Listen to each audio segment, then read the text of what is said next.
je suis devenu hypnothérapeute en 2012. Avant ça, j'étais chef de projet en informatique. J'ai fait une carrière de 10 ans dans ce domaine-là, c'était dans le géomarketing. Et vers 2007, j'avais commencé à me poser les questions sur une reconversion, parce que j'avais envie d'utiliser un peu mon énergie et puis mon intelligence à autre chose que vendre plus de choses. Et j'ai fait pas mal de formations donc dans des thérapies. Je suis allé vers le shiatsu, je suis allé vers d'autres types de thérapies, l'EFT, des choses comme ça. Et c'est en 2010, je pense, que j'ai découvert l'hypnose, où j'ai commencé à me former. Et j'avais déjà commencé ma reconversion à ce moment-là, et ça a été vraiment un coup de cœur avec la découverte de l'hypnothérapie. Et j'ai vraiment abandonné les autres techniques que j'avais utilisées pour me consacrer complètement à l'hypnothérapie à ce moment-là.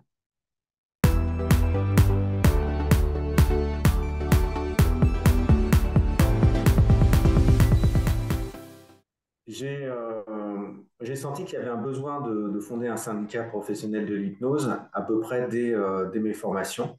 Parce que avant même de commencer à me former, bah, j'ai fait comme tout le monde, je me suis documenté sur la question et j'ai vu qu'il y avait toute une galaxie en fait, de formations qui étaient très diverses et variées, qui avaient toutes les mêmes promesses, mais ça allait de la formation de maître praticien en 5 jours à celle qui était beaucoup plus longue et avec des promesses parfois qui étaient assez extraordinaires, on va dire, sur toutes ces formations. Et en pratiquant, ensuite en me formant et en commençant à pratiquer, je me suis rendu compte qu'il y avait quand même des lacunes, en tout cas des problèmes dans certaines formations, et aussi qu'au niveau de notre profession, on n'était pas du tout représenté et il y avait sans doute un problème de légitimité qui allait se poser par la suite, notamment par rapport au domaine, au monde de la santé. Et selon moi, à juste titre, parce qu'il y avait un manque de sérieux dans certaines pratiques et dans certaines formations. Donc, à la suite de conversations qu'on avait sur des groupes Facebook à l'époque, il y a un petit groupe de personnes qui s'est dit, bah, peut-être vu que ça n'existe pas, qu'on pourrait créer ce syndicat-là. Et puis, bah, je me suis dit que c'était une très bonne idée de faire ça. Donc, on s'est lancé là-dedans dans le but bah, à la fois de défendre les intérêts des hypnothérapeutes, de leur permettre d'avoir accès à des avantages, à des protections, une assurance de responsabilité professionnelle, par exemple, qui n'existait pas à l'époque. Un annuaire permet aussi au public de trouver des personnes qui soient qualifiées, en tout cas bien formées, dans toute cette galaxie dont j'ai parlé, et garantir beaucoup plus de sérieux finalement à la profession, ce qui profiterait à terme à tout le monde.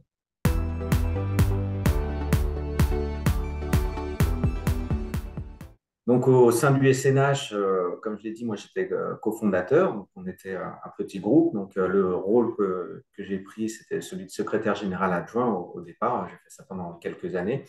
Et vu qu'il y avait tout à construire, bah, il a fallu faire énormément de choses.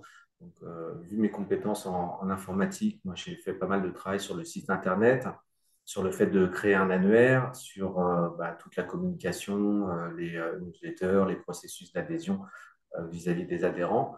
Et je me suis particulièrement intéressé, moi, à tout ce qui concernait les formations et au fait de se pencher sur les cursus de formation et de voir ce qui était gage de qualité ou pas dans certains cas. Donc, notamment, il y avait beaucoup, et ça, moi, je l'avais rencontré dans des formations que j'avais fait, parfois des formateurs qui participaient donc aux formations qui formaient des étudiants qui eux-mêmes avaient été formés juste l'année précédente. Moi, ça, c'était quelque chose quand même qui fonctionnait pas trop. Et il y avait bah, des choses des cursus aussi qui relevaient de choses qui n'avaient rien à voir avec l'hypnose, qui étaient parfois très éloignées. On entend beaucoup d'expressions comme hypnose quantique, des choses comme ça. Et donc, moi, je me suis beaucoup intéressé à ça, euh, à tout ce qui avait trait aux relations avec les écoles et à essayer de faire en sorte que bah, justement les cursus s'améliorent un petit peu. Euh, et par rapport à ça, il y a beaucoup d'écoles bah, qui nous contactaient pour savoir si on pouvait d'une certaine manière les valider. Et bah, souvent, ça se passait bien, et puis des fois, ça se passait moins bien. Donc, ça a créé quelques frictions et parfois même enfin, moi j'ai eu quelques attaques personnelles hein, sur mes pages pro, des commentaires d'écoles qui sont arrivés en mettant des mauvaises notes. Bon, ça s'est réglé par la suite, mais au début, ça a été un petit peu conflictuel, tout ça.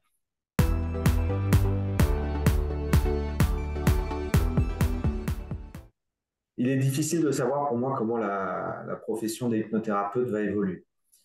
J'ai remarqué que pendant toute la période Covid qu'on a eue, il y a eu énormément de monde qui s'est reconverti là-dedans, ce qui a mené à, par endroits à une saturation du marché. Si je regarde juste l'endroit où moi j'habite, hein, avant le Covid, on était 4 hypnothérapeutes dans ma ville, maintenant on doit être une vingtaine. Donc c'est carrément une explosion hein, du nombre et forcément, vu qu'il n'y a pas forcément plus de demandes, c'est assez compliqué pour les nouveaux qui arrivent de s'installer, de faire leur clientèle, ce qui amène aussi à devoir développer parfois des stratégies commerciales et ce qui est au détriment un petit peu de la qualité de, euh, de la thérapie en elle-même. À côté de ça, ce qu'il faudrait, je pense, pour que la qualité, la profession d'hypnothérapeute soit de plus en plus reconnue, parce qu'il y a quand même une demande là-dessus et c'est un outil qui est hyper efficace. Il y a beaucoup de plus en plus d'intérêt. Moi, je vois, il y a de plus en plus de médecins, de psychologues qui m'envoient du monde. Et pour ça, il faudrait que la profession fasse un petit peu une analyse critique de ce qu'elle garde dans ses pratiques, de ce qui est gardé dans les formations également. Donc, ça m'intéresse particulièrement. Et de ce qui, justement, uniquement du domaine du mythe, qui est propagé par des formateurs qui eux-mêmes n'ont pas beaucoup pratiqué. Donc, pour moi, il va y avoir besoin d'une refonte un peu de certaines formations. Après tout, il y a des formations d'excellente qualité, mais il y en a qui doivent se refonder. Et les hypnothérapeutes eux-mêmes doivent porter un regard critique sur ce qu'ils font et avoir un peu plus de rigueur, sans doute, et peut-être parfois un peu plus d'humilité. Parce que quand on sort de formation, et on entend beaucoup de discours comme ça sur le pouvoir illimité de l'inconscient qui pourrait tout guérir, tout faire et sans doute en une seule séance. Ce qui propage en fait aussi des idées au niveau du grand public et au niveau des hypnothérapeutes eux-mêmes qui créent des attentes qui sont irréalistes en fait et qui décrédibilisent à mon avis l'ensemble de la profession. Donc la profession elle va se renforcer en allant vers plus de légitimité, plus de sérieux et je pense que le SNH a complètement son rôle à jouer là-dedans étant donné que c'est un syndicat qui est fait par les professionnels eux-mêmes, donc ont tout intérêt à défendre leurs intérêts et les intérêts de leurs patients.